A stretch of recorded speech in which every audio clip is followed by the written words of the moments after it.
business owners. And we're excited to host you, Tara, as we learn more about the Massachusetts market. And we have some installation requests there that we want to cater to and make sure we share the right information with. I know that we have some other leaders on this call that are also looking to learn from Massachusetts. Vermont has always been a progressive state, but we have a lot to learn. And I know that nothing is perfect in Massachusetts either, but thank you for joining us. So I'm going to hand it over to you, Tara, to get started on your presentation and introduce yourself as you wish. Thank you, and thank you very much, Power Guru, for inviting me to speak with you all today. I went to the University of Vermont, so I have a very warm spot for Vermont, so it's nice to talk with you all today. That's great. Did you enjoy some Ben & Jerry's while you were there? Of course. That was probably the free ice cream day was maybe the best day of the year as a college student. Fantastic. Yeah. All right. So go ahead. I know you have a presentation to share with us. It looks like people are continuing to join, and we'll just let them drop in. Everyone, if you have any questions for Tara as it relates to her presentation, please share it in the chat or raise your hand, and we'll definitely get it heard. Thank you. I'm going to put myself on mute, Tara. It's all you. Sure, great. And yeah, feel free to interrupt while I'm speaking if anybody has a question, or just put the information in the chat and I'll get there. But yes, thank you very much for your time today. I know you're probably all eating lunch, so please enjoy. I am the Senior Program Manager. My name is Tara Reisner. I work for National Grid in implementing the Smart Solar Program, which is an acronym for the Solar Massachusetts Renewable Target Program. It is the flagship incentive program in Massachusetts for projects up to 5 megawatts. So we've got a nice mixture of residential and commercial projects. Next slide, please. So my presentation today will include information, of course, about the SMART program, but also about some Massachusetts energy policy. Not to make it too boring, but just to keep it kind of wholesome.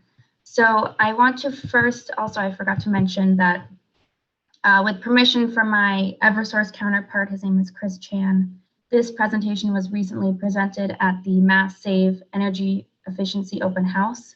So I've slightly altered it based on the National Grid specific information, but I just wanted to give him the credit. So as we all know, solar is increasingly becoming an attractive option for folks to decide to move forward with for environmental stewardship as well as for cost. Massachusetts is a great state to go solar because of the long history of energy efficiency and solar incentives, which I'll explain more about soon. The cost viability includes declining costs for the equipment, the federal extension of the investment solar tax credit, and for our statewide energy goals, as well as programs like Mass Smart. Next slide, please. So this is kind of just a wholesome slide about our state's goals. So currently, the Baker administration and the upcoming climate bill, I believe it's called, it hasn't been passed yet, but the goals call for net zero emissions by 2050. So in order to reach those goals, the decarbonization roadmap calls for 15 to 20 gigawatts of solar in the state by 2050, comprising of 25 to 30% of electric energy and solar being installed on 1/3 to 2/3 of all buildings in the state. In order to reach 20 gigawatts by 2050, this would require us to install like 1 gigawatt of new solar annually every year after 2035, as shown on the right side of this chart. The left side represents ISO New England's 10-year solar forecast, which forecast the amount of solar coming online to double from 2 gigawatts to 4 gigawatts by 2029. So all of this is to just show that to jump from 5 gigawatts in 2035 to 20 gigawatts in 2050 will require a lot of work, a lot of new solar, and a lot of help from the industry. Next slide, please. So what you're all here today to learn about is the Mass Smart program. So this is the program currently available to encourage more solar development. It was launched in late 2018 It's a tariff-based program. It's being implemented by the 3 electric distribution companies, also known as EDCs in Massachusetts, who are National Grid, Eversource, and Unitil. The program is a total of 3,200 megawatts in size, statewide. So the National Grid portion of that pie is 1,440 megawatts, or 1.4 gigawatts. So to date, we've installed a little over 1,200 megawatts in the past 2 years.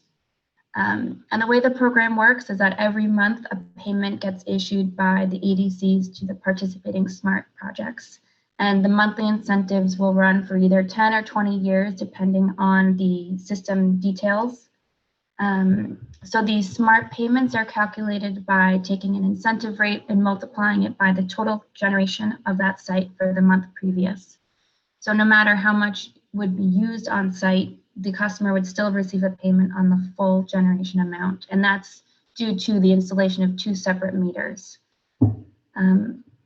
So when you are considering the financial viability of these projects that you're thinking to install within the SMART program, it's good to keep in mind that SMART is an addition to net metering or qualifying facility, the 2 existing solar tariff programs. What that means is for residential customers or systems up to 10 kilowatts, they would receive, under the net metering program, which I'm not going to talk about much more, but essentially the full retail value for their excess generation, which would build up as a bill credit, and they would also be receiving a monthly payment based on their total generation. So this has encouraged thousands of customers to go solar within the program over the past few years. So let's see what else. SMART is funded by a rate on our rate-paying bill customers' bills, which is called the distributed solar charge. And SMART is also funded by market revenue from energy, capacity, and renewable energy credit sales for these projects. So in exchange for making these monthly payments to our customers, each of the EDCs receives the RECs. And that's just a way that the program was designed to incentivize the utilities to manage this program. Next slide, please. So SMART is a declining block program, and that means that the rates will continue to decline over time as each block gets filled in this chart below. So each of the EDCs has its own blocks. These blocks are available to small and large projects. A small project is considered 25 kilowatts and less, and a large is considered 25 and greater. So 25 is kind of like a small-ish or medium-sized cutoff, but that's how the program was designed. So any medium-sized municipal or school, hospital, any medium-sized project is bunched in with the large blocks, which has led to a bit of competition for that space. But that's just how it's been designed. So the rates, by declining block, I mean that the rates were the highest at the beginning of the program and decline over time. So if you see this chart, if a project were to apply for the SMART incentive in block 1 when the program opened, they would be receiving a higher base compensation rate than if they waited to apply when we're in block 16. And there's no way of really saying when each block will change. It just depends on how many people are to sign up. So I think we're currently in block 8 for residential or for small systems, and we're currently in block 10 for large systems. And that just continues to roll as more and more people sign up. So let's see. The SMART program also is the first of its kind in Massachusetts to introduce the concept of adders. And adders will add incentive value to your compensation rate. So in a way, SMART is like kind of a customizable incentive program where one of the inputs is when you applied, so that block and that base compensation rate that is related to that block. And then there's also the adders. So for the first time in Massachusetts, and I think one of the first programs in the country, the SMART program incentivizes on the presence of a battery. So we do have some rigorous standards for these batteries. They have to participate at least 52 times, or they have to discharge at least 52 times in the calendar year, and some other qualifications. But by participating in any of our demand response programs, you would also actually qualify for the SMART storage adder. So that's just something to keep in mind. There are other adders, including on top of a landfill, on top of brownfield, so kind of just used space. These are all qualified by the Department of Energy Resources, so the state will determine if the project is eligible for these adders. There's also the pollinator adder, which is one of my favorites. There is a certification program from the University of Massachusetts in Amherst, where if you can prove that you have specific pollinator plants in the area, then you can get this qualification to kind of support bees. So anyways, there's all these adders that are associated with the incentive rate. The only adder that's available to residential customers is the storage adder, but all of the other adders are available to systems that are greater than 25 kW in size. Some of the other great examples are the community solar adder and the low income community solar adder. So to qualify for that, you need at least 50% of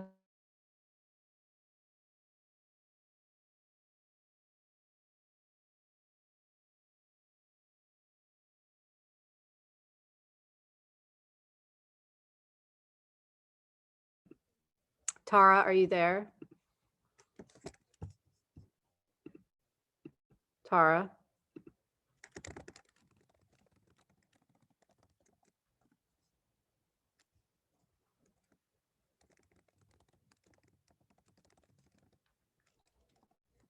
Shit, it might be our internet. Oh, sorry about that. Can you hear me now? Yes, can you please Okay. repeat? Sorry, thanks, Tara. No worries, I got disconnected. Sorry about that. I've also been rushing, so if there's any questions, please feel free to put them in the chat.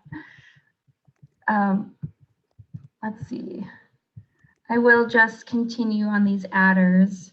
Oh, the low-income community solar adder I was just talking about. So that's if you have at least 50% of your off-takers on the low-income rates. So something to keep in mind. All right, we have a question. Does the energy storage incentive apply to certain batteries? Tesla Powerwall's, Sonnen.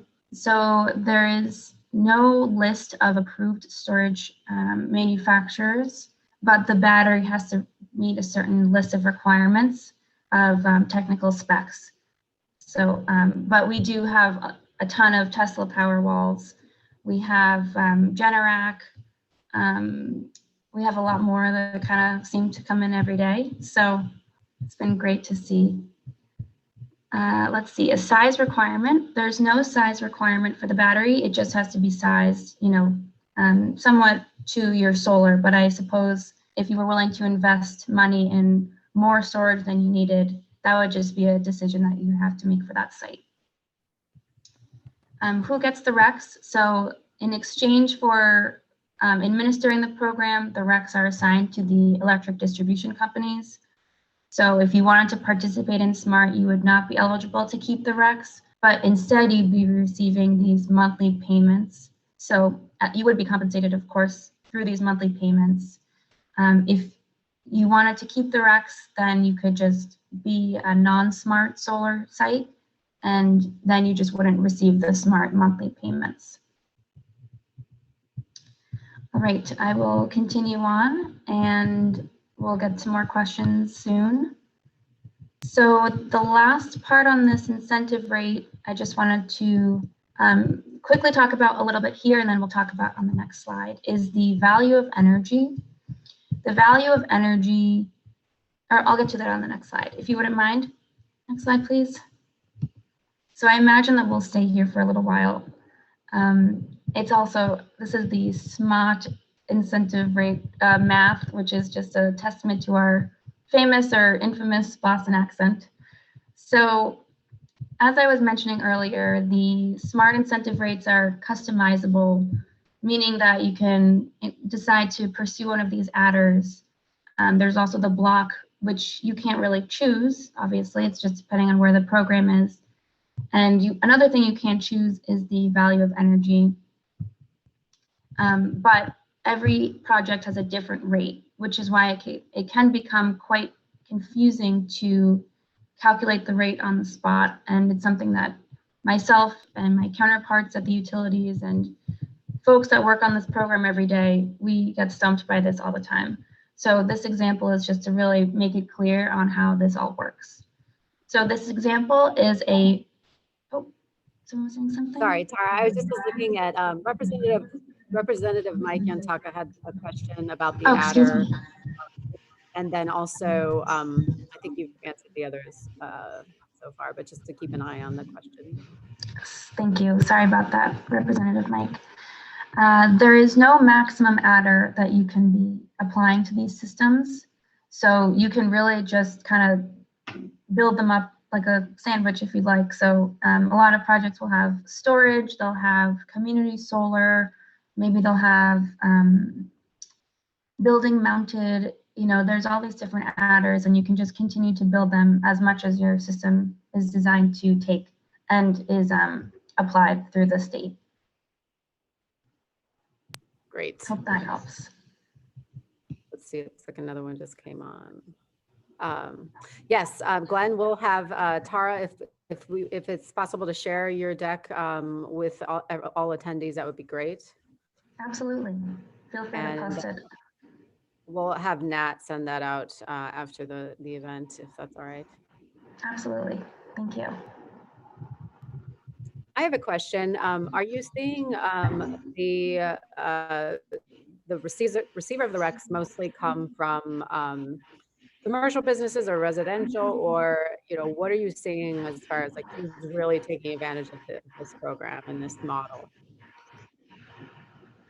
That's a great question, Karen. There are thousands and thousands of applications for SMART that we've received since the program opened. It's been a mad dash. There's been a great mixture of different project types.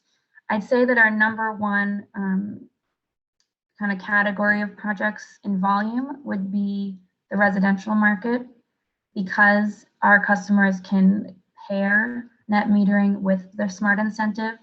So for folks who are looking to make that investment, it's like hard to say no to a program that's going to pay you every month and give you free electricity if your usage is low enough. So that's been a huge number of applicants. And we do see a lot of the leased systems, but a lot of ownership as well. There's also extra money available if the customer who is buying the system is on the low income rate.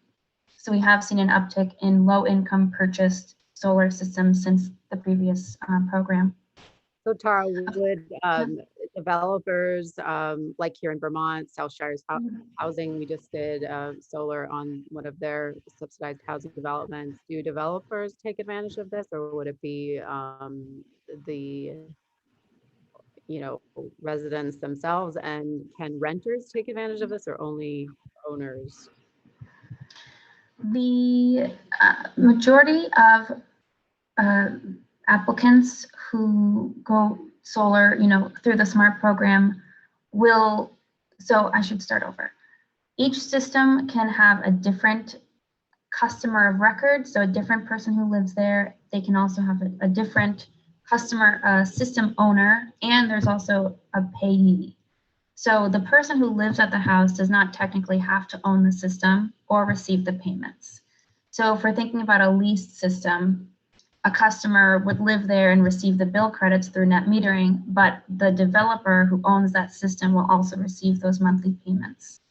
Whereas we also have a lot of customers who decide to buy the system outright or finance it. They are the system owner and they live there and they receive the monthly payments. Got it. And then in terms of commercial systems, there are so many different arrangements for commercial systems. There's someone who manages all the community solar participants. There's a person who bought it. There's a person who financed it. There's a lot of different parties. but the same thing applies. The account where the system is installed does not necessarily have to own the system or receive the payments. So because of that built-in flexibility, there can be a lot of different arrangements based on the system specifics. I see another question from. Yeah, Representative Mike had a question about the 31 cents a kilowatt. And then I also want to respond after this to have anyone, Matt Harrington, Dane Whitman, anyone from Vermont who has any questions to feel free after you respond first, Tara. Surely. What type of project would qualify for the 31 cent kilowatt hour base compensation rate? And the answer to that question is that was a base compensation rate available to residential systems when the program opened. But at this point, we're already a few blocks away from that. So new participants cannot, unfortunately, receive that base compensation rate. That was just for those who applied back in late 2018 or early 2019 when that block was still open. I wish everyone could, though. That's a pretty good place to start. Karen, sorry, you had another question? I had a question. What block are you currently in? Sorry, Dane, and then go ahead. For residential systems, we're in block 8 of 16. And in large systems, we're in block 10 of 16. And I will say that for National Grid blocks, each block is 4% less than its previous block. So we have a 4% declination rate. So if you wanted to do the math out, if we're in block 8 and 31 cents was block 1, 4% each block, I think we're somewhere like, I'm gonna botch this, but 20-something cents is the base compensation rate, I'll say, without showing my terrible math skills to you all.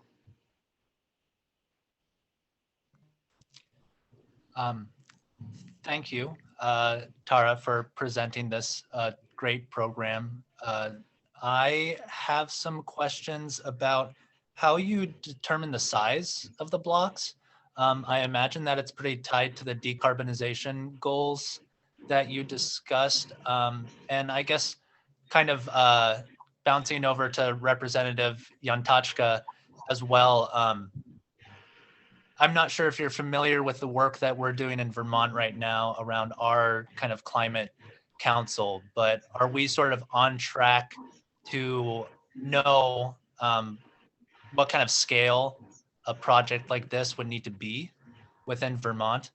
And then a second question that I have is, what is the impact on, say, an average residential ratepayer's bill as far as what they're contributing to the program if they're not participating?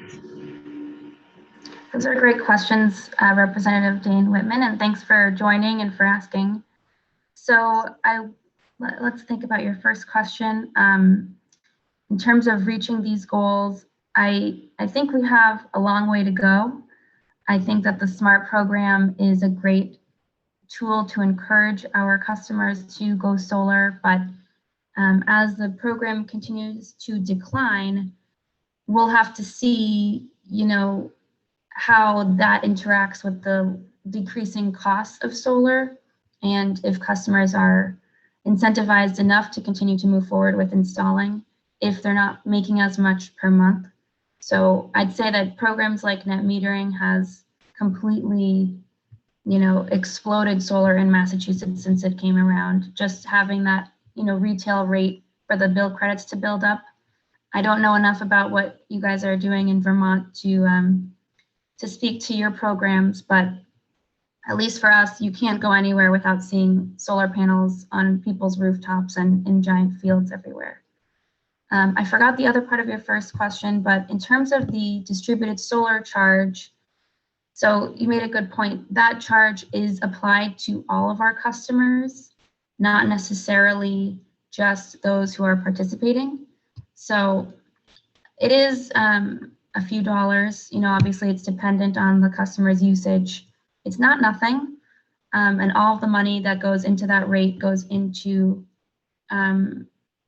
the program. So that rate isn't shared with any other programs. This is public information, so I'll just share. Every year, each of the EDCs has to do its forecast for the next year's rate amount, which is something that I have on my long to-do list. And for 2021, we calculated that rate needed to be, I believe, 42 million. And that's just National Grid's rate. So that was up from, I think, 22 million in 2020 and I think 15 the year before, which was just our guess because it was the first year. That amount, it sounds crazy. It's a mixture of the costs that we have to incur to run the program, as well as, you know, the biggest part of that pie is just how much we need in terms to make these incentive payments. So as we connect more and more of these projects, that rate will continue to climb. And since we have to make these payments to some projects for upwards of 20 years, so for those large projects, anything over 25 kW, they receive a monthly payment for 20 years.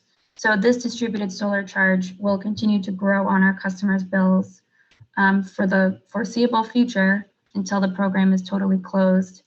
But, you know, the state designed that it was still important to have an incentive program like SMART to encourage more and more solar and to help us reach those goals. And so we're just doing what we're told, and I think it's been really popular so far.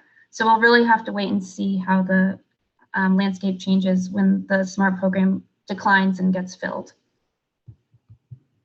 Thank you, Tara, and glad people are participating. Thank you. Yes, me too. Keeps me busy. Karen, I see you have a question. Yeah. Go ahead. Quick question in the chat. I just was curious if you've seen an uptick in community solar projects taking advantage. Yes, we have seen a lot of community solar projects. So the mechanism to be a community solar project, it's called alternative on-bill credit. That's just the term, that's the SMART term for community solar. And so there's no maximum, or I should say, I think the minimum number of off-takers for that adder is just 3. So we do have a lot of folks who are taking advantage of that adder without necessarily off-taking to, you know, 20 or hundreds of off-takers like a true community solar project. So it can be challenging to really enumerate, you know, how many new community solar projects we have that are really truly community solar projects. But we have seen that that is the #1 adder that's being utilized in SMART. We also have, unfortunately not quite enough, but we have a growing number of low-income community solar projects who again have to allocate to at least 50% of customers on the low-income rate. This has been a big topic of conversation in our state. How can we serve those customers more? And we have been proposing new programs. So hopefully over the next few years, that number continues to increase. Tara, it looks like there's a bunch of questions, starting with Representative Mike again, about the electric rate. Yes. What is the effect of the SMART program on basic electric rates for renters and other customers who are not in the program? Great question. So the distributed solar charge is paid for by all of our rate-paying customers. So whether they are renters, homeowners, commercial customers, everyone has to pay into the program, including those who are not in the program. So it is, it's not obviously our highest rate. We have other rates that are higher. I think our energy efficiency rate is getting higher and higher because so many programs are utilizing that money. Currently, the distributed solar charge, I think on a residential customer's bill on the non-low income rate, it would be maybe $2 or $3 right now. So we'll see that growing in the future. Hope that answers your question. I see another question. How much is the distributed solar charge on the person's bill per kilowatt hour? I don't have that number. I'm sorry. I wish that I did. But it is, again, all I can say is it will continue to grow as more and more people join in on the program. And I can try to get that information and send that to Karen afterwards if that would be helpful. Just make a note to myself. Let's see, another question. Can you give us a better sense of the monthly amount of the DSC, both in dollars and as a percentage of the bill? it would be convenient for us to compare to Vermont's electric efficiency charge. Thanks. So, okay, we have 3 more notches on why I need to send that data afterwards. So I will certainly do what I can. That looks like Representative Mike Yantachka has a question. Yeah, when you answered the question that I posed there, I was really talking about the basic. Maybe I don't understand how Massachusetts electric rates are set, but the basic electric rates, if somebody's not participating in this program at all, what does it add to the basic electricity rate that a customer is paying per kilowatt hour?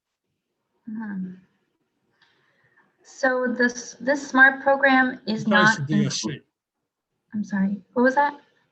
Besides the distributed solar charge.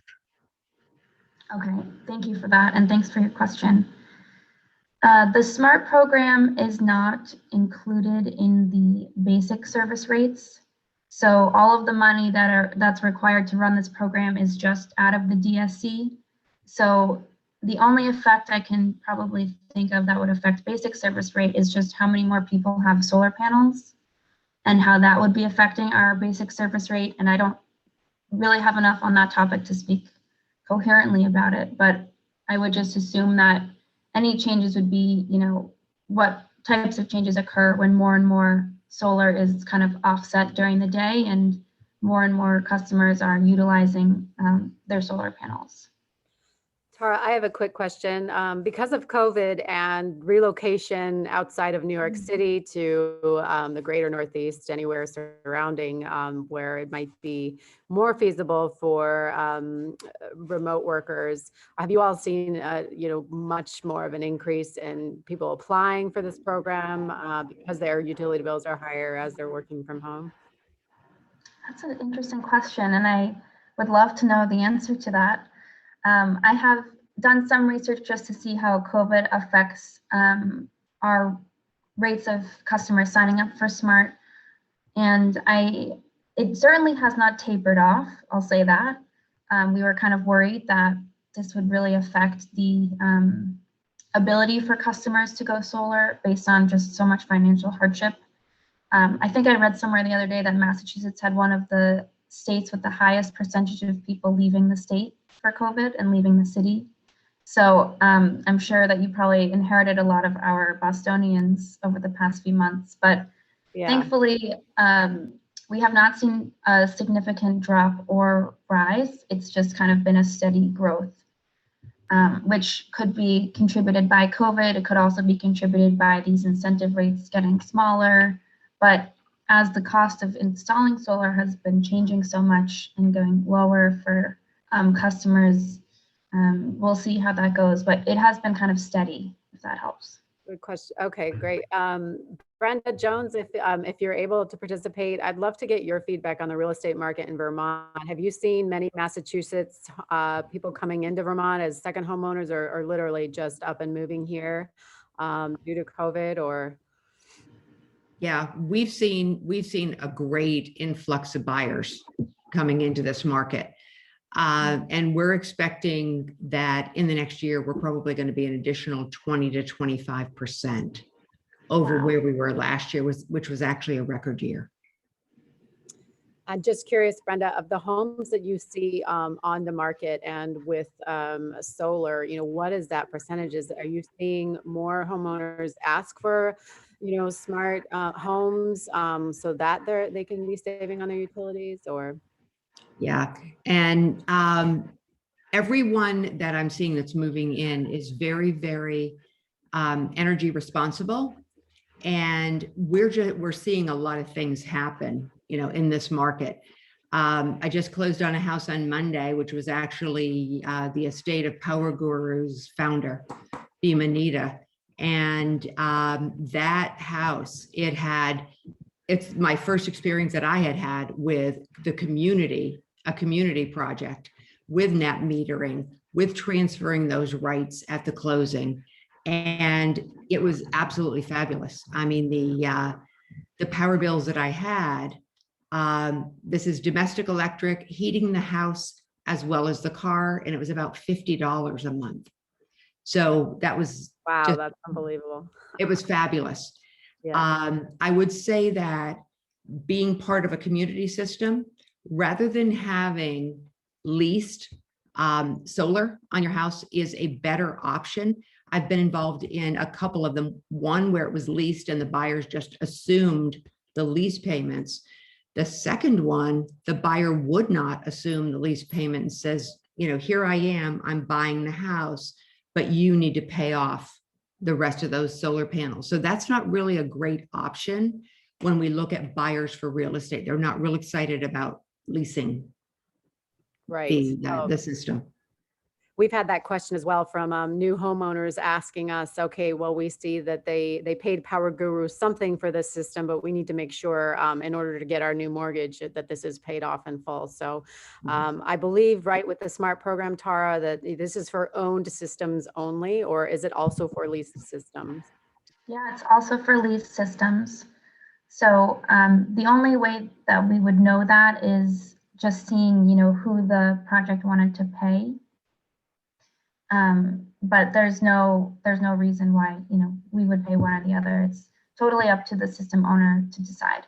We have a lot of these systems. And what if there are multiple system owners at various investment levels? Not to throw it can get complicated. So if we just had an example that kind of has been stumping us from our billing system, but we have a customer who installed a smart system a couple of years ago, and now they want to put another smart system on top of their garage. But one of them is owned by the customer and the other is a leased system. And we can only pay, this is a national grid restriction. Our billing system only allows us to pay one person per account, and we consider both of those systems onto one account. So we have to figure out how that will work between the customer and the developer. So if there are instances where there are multiple owners, it would really have to be a negotiation between those parties to figure out how this would work, because we can really only pay one person. Got it. And then speaking of payments, we have former PACE director, the guy behind PACE financing on the call, Bob Fishman from New York. Bob, I'd love to hear if you have any feedback for Tara on this model, and if you think there's any possibility of this being adopted to some respect in New York. Sure, Karen, thanks. And Tara, I've enjoyed the presentation. Can everybody hear me? Yes. Great. Thank you. So what I'm seeing in your presentation, Tara, is that it's mirroring a lot of some of the things that we've done quite successfully in New York. And so I have every reason to think you'll have equal success in Massachusetts on this. One difference is that historically the renewable energy credits in New York have stayed with the with Nyserda and more recently with the utility companies. So they are traded on RGGI, as I understand it. But the some of the things that you've been discussing, a megawatt block structure with declining incentives has been going on in New York as well. I think at this point, both the small commercial and the residential certainly in the upstate areas are running right now about 35 cents a watt, which is a straight up incentive that goes back to the customer. The large commercial developments they're further advanced in the megawatt block structure, and they're about 11 cents a watt right now. But we're also seeing some of the things that we've wrestled with over the years, such as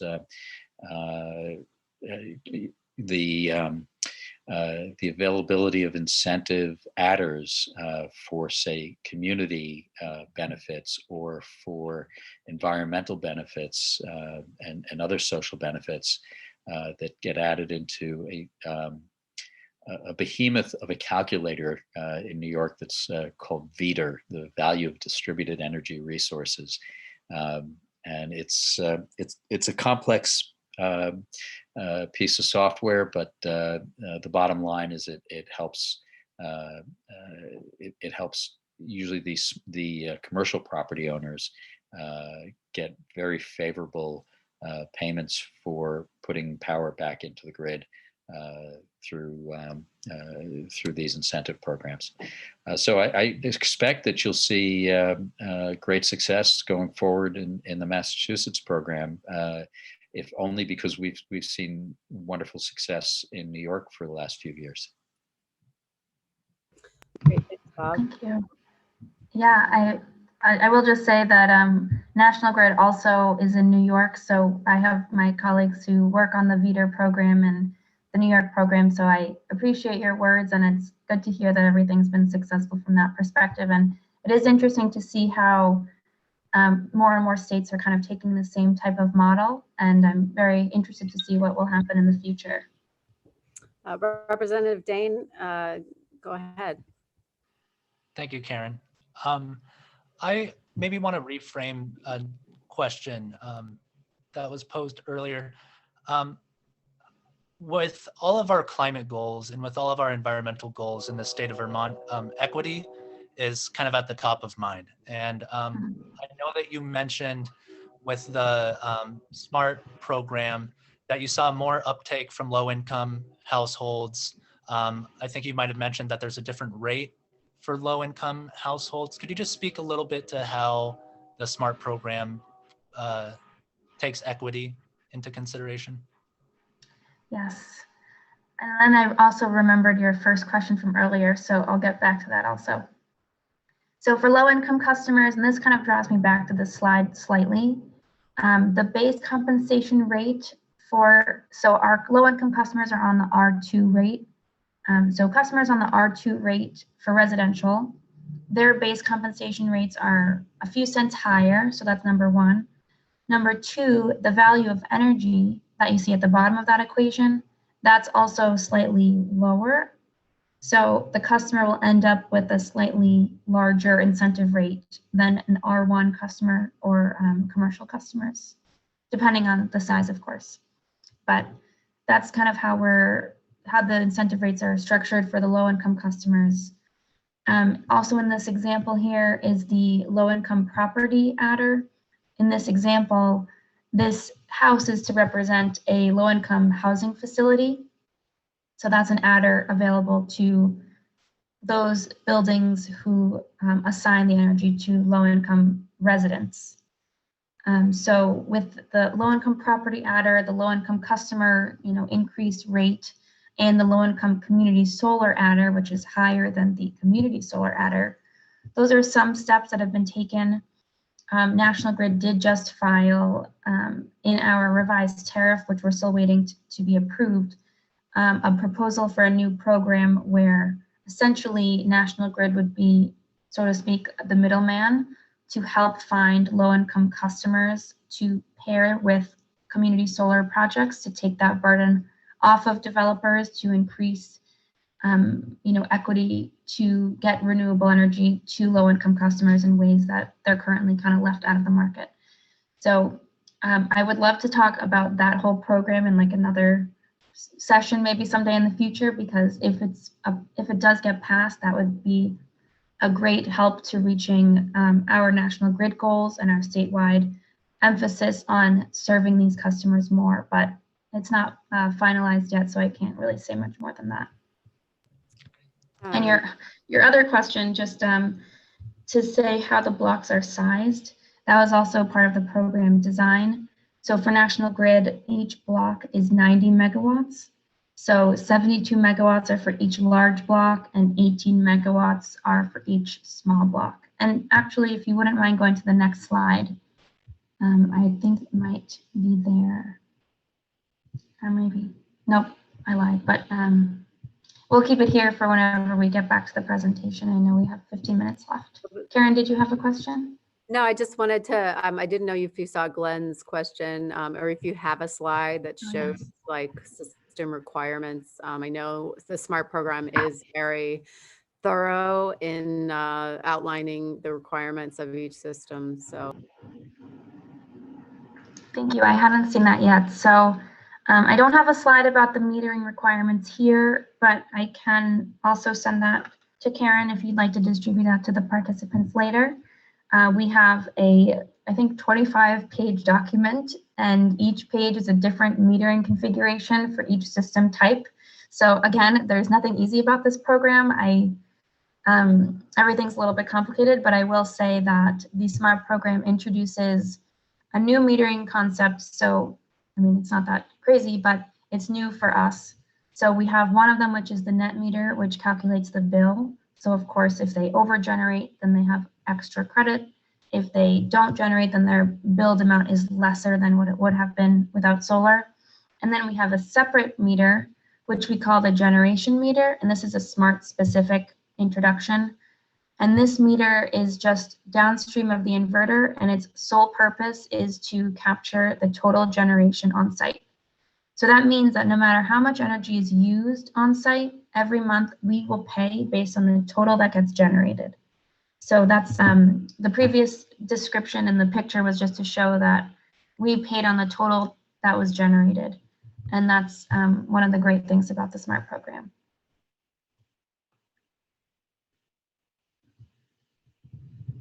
So maybe I'll just continue through my last, I think this might be the last slide.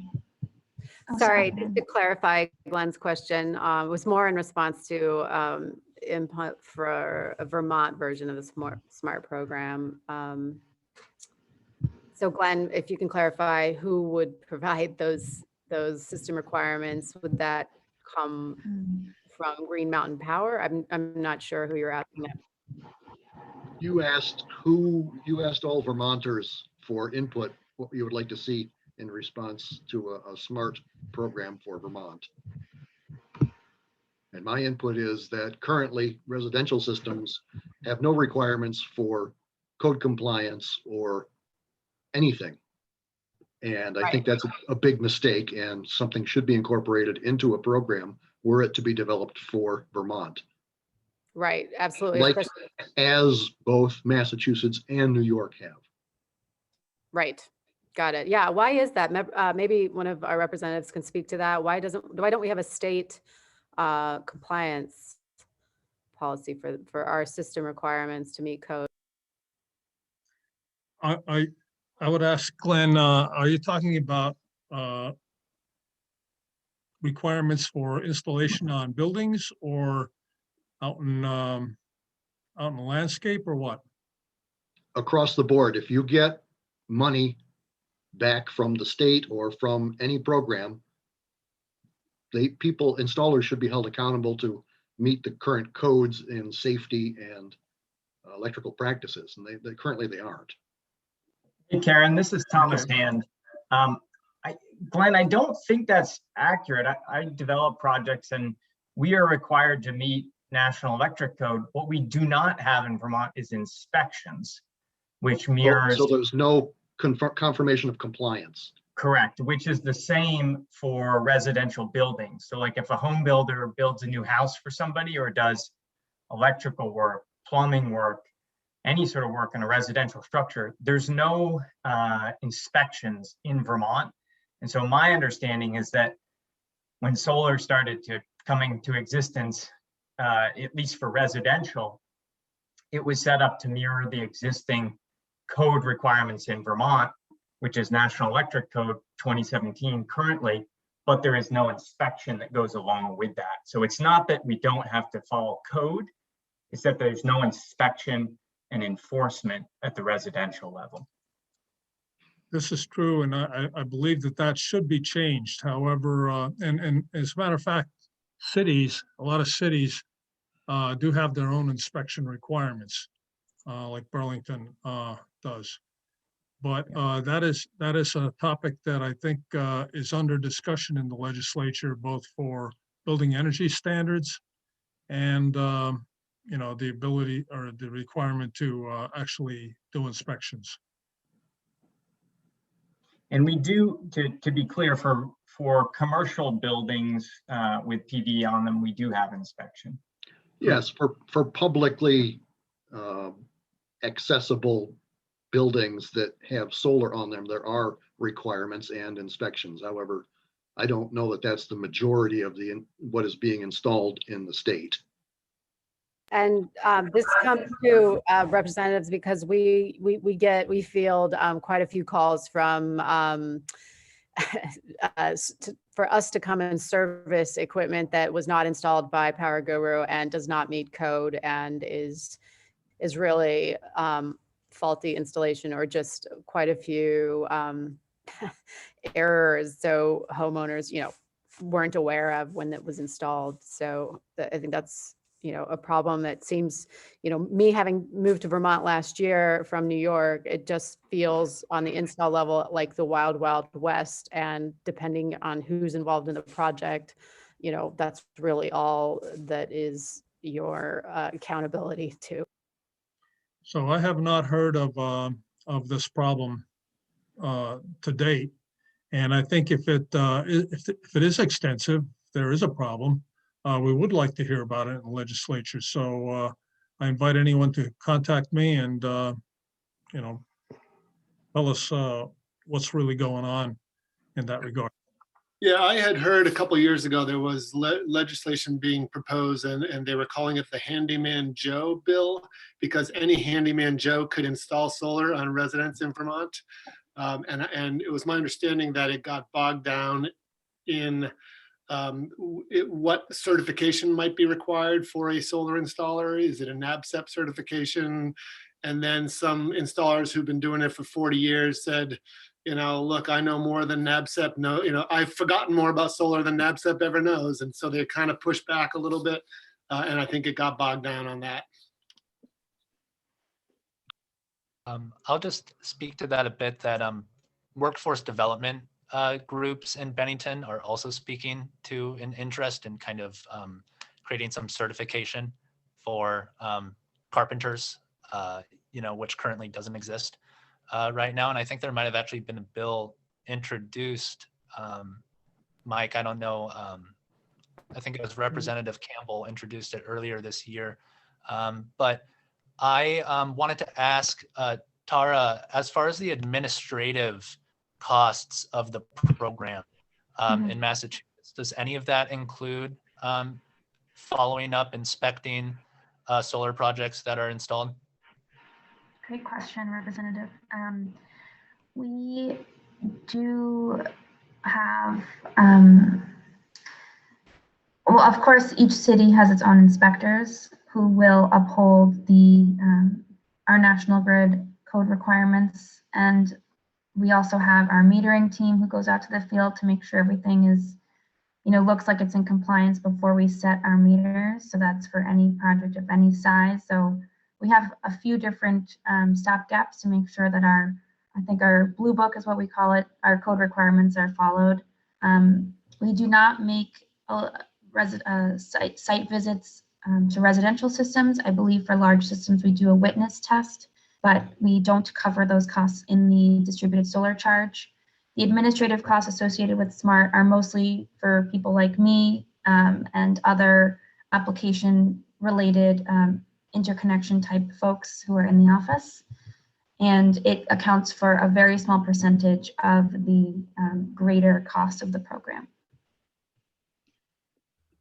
So go ahead. I don't mean to cut anybody off. Just want a reminder, we're getting close to the end of this meeting. We've got about 5 minutes left. If there's any additional questions or comments, I didn't mean to cut whoever off that was sharing, but and Tara, was there any other slides or is this it?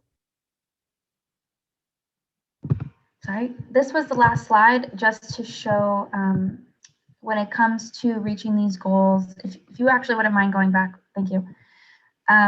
When it comes to reaching these goals for our state goals, it really comes down to maximizing multiple different streams. So, we're talking about solar, heat pumps, 2 million, almost 2 million electric vehicles on the road, 25% of reduction in building energy use. It's going to take a lot for us to get where we want to go, but it just will require a lot of effort and cross collaboration. So the last slide is just contact information, depending on where you may be looking to install your system. There's my counterpart in Eversource, who again made this wonderful slide deck. My counterpart at Unitil, who's also just wonderful, myself, and then our application third-party administrator, ClearResult. They handle all of our applications and they interface with each of the ADCs and the Department of Energy resources. And that website below, massmartsolar.com, is where you'll find resources, where you'll go to open your applications and find some FAQs. I would also invite anybody to please feel free to get in touch with me via my email, which is on the slide. I'm happy to answer any further questions that maybe we didn't get to today or along the way. Please consider me a resource and a pro Vermonter from the Massachusetts side.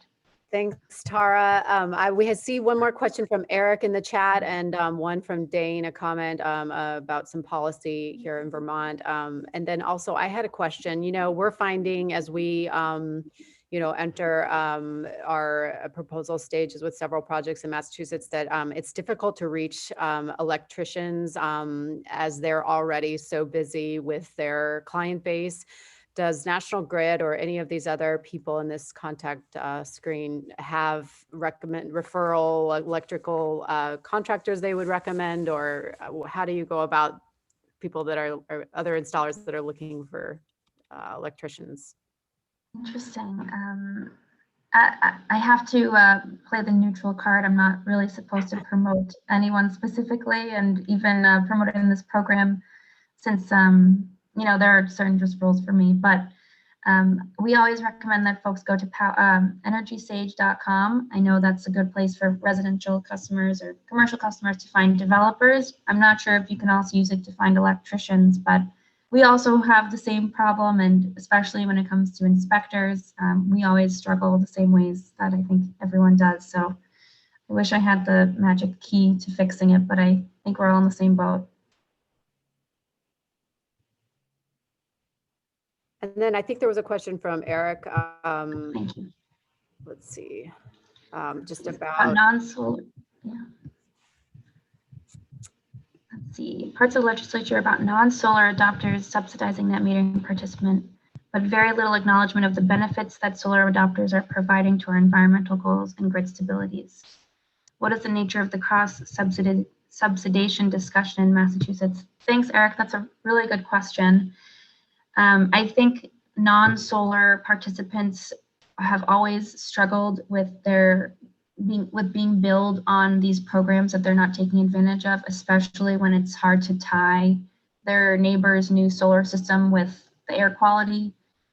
I think we have a lot of opportunity to grow in terms of, finding ways to make metrics of how more solar and more renewables is impacting us and saving us all in different ways, especially when it comes to grid stability. That's a great question. And in Massachusetts, we have one of those great problems where we have too much solar in certain parts of the state that it really impacts our ability to perform in getting new solar. So I don't have a short answer, but I think we have a lot of opportunity to grow there. Okay, we're getting close now here to our stop at 1 o'clock. I want to respect everyone's time. Thank you, Bill LaBerge and Thomas Hand and other Nils. Thank you for your participation. Glenn, thank you for your engineering expertise. Yangbo Du, thank you for joining us. Yangbo is a contact from New York. I want to mention again that we'll be hosting these events hopefully every month. And this has by far been, for me, the most educational and just diverse audience here. So thank you for your time, everyone. You'll see, I will send an e-blast out, an email to you all, sharing this recording and Tara's presentation, as well as I think a document she's sending over. And if anyone has any questions about New York and New York solar incentives, or any feedback from Bob Fishman, who's on this call, feel free to reach him directly on LinkedIn or ask me for his contact. But again, thanks for everyone, all of your expertise. It's been a great, lively discussion, so I really appreciate it. And I'll stay on. If anybody wants to continue and ask any questions, we'll stay on for a few minutes. Tara, if you have to go, I understand. But Bob, I'll give you this time as well, or anyone else who'd like to contribute. Sure. So let me just briefly, I'll take advantage of that. Thanks, Karen. Just to put the perspective from New York on the discussion on quality control with contractors. What New York does is, in order to get, there are three tiers. In order to get the incentive, the contractors that are doing the work and submitting the project have to be engaged in the Nyserda program. In order to get into the Nyserda program, they have to be NAVSET certified. So, and they have to demonstrate other levels of experience and corporate capabilities. So you have responsible contractors doing the work, and since nobody's going to take on a project when their neighbor's getting the incentive and they're not, they're going to find a contractor who's going to be able to get them that incentive. So they're qualified contractors. The second thing is that the inspections before you have a turnover of the system, that has to be approved by the authority, or the direct cases, a third-party engineer, qualified electrical inspector will come through and validate that the installation is done appropriately, that the interconnections are done properly, things like that. And then finally, before the utility gives a turn-on notice, they want to see all that go through, and they have also generally reviewed the documents beforehand. So they've signed off on the line drawings. So you have all these things that are in place before you get a bidirectional meter and put into the building, and then the system is activated. So we've found that this actually works quite well in making sure that the installations are done to the proper level of quality. In Vermont, there's also a requirement to get an interconnection agreement from the utility. Exactly, and we have that here. It's part of that pre-approval by the utility company. The contractor is not going to move forward until they see there's going to be an interconnection agreement that's approved. So everybody's on the same page. I can speak a little to the early days of solar with Nyserda. I did inspections for Nyserda for a half a dozen years. Mm-hmm. And in the early days when the program was starting, a lot of this was not the case. And the program has evolved, but if we're talking about starting something similar in Vermont, that would be in its infancy again, more like the starting days of the Nyserda program, where hand-holding and quality control would be extremely important, compared to now we're 10 years into the program in New York. So be careful with our comparisons. Yeah, I'm just suggesting, these are the results of those hard lessons learned, and you're free to utilize that, learn those lessons and use them. Yeah. Thanks, Bob. Maybe you can give an example of a recent. So Bob does consulting now on commercial energy efficient projects throughout New York. So I don't know if you can give an example that might relate to any of what we've been speaking about today with yeah, some incentives commercial businesses have been able to receive, or regarding. Bob, we lost you. I can't hear you. Sorry, Karen. I was afraid I was stepping on you there. So much of my work over the past few years has been engaged in providing PACE financing for these medium-sized and large commercial properties for energy efficiency and for renewable energy projects.